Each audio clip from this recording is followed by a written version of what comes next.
Le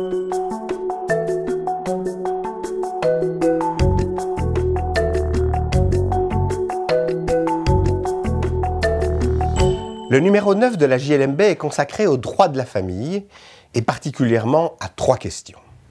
La première, c'est celle de la pension après un divorce pour cause de désunion irrémédiable. Un arrêt de la Cour d'appel de Bruxelles du 16 décembre 2016 et un arrêt de la Cour de cassation du 3 novembre 2016 confirment que cette pension après divorce n'est due à un des époux que lorsqu'il se trouve dans un véritable état de besoin,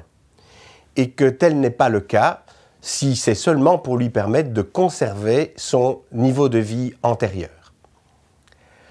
Le même arrêt de la Cour de cassation du 3 novembre 2016 et un autre arrêt de la même date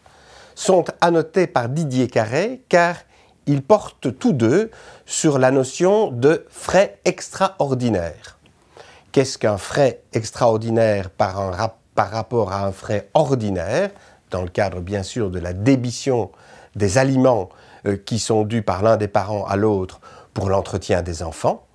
Et en ce qui concerne ces frais extraordinaires, est-il possible de les forfaitiser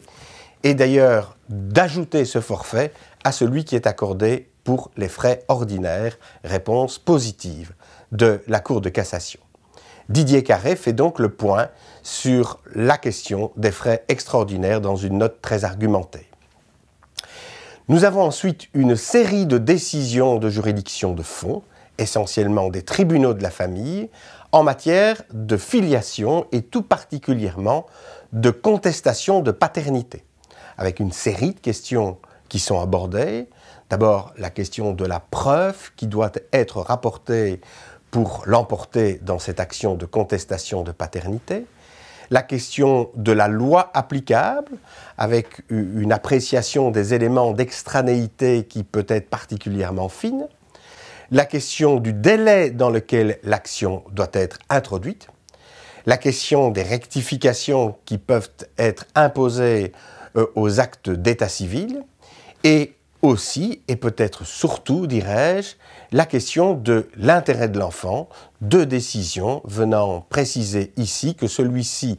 prime sur les autres intérêts et que l'intérêt de l'enfant à voir reconnaître sa filiation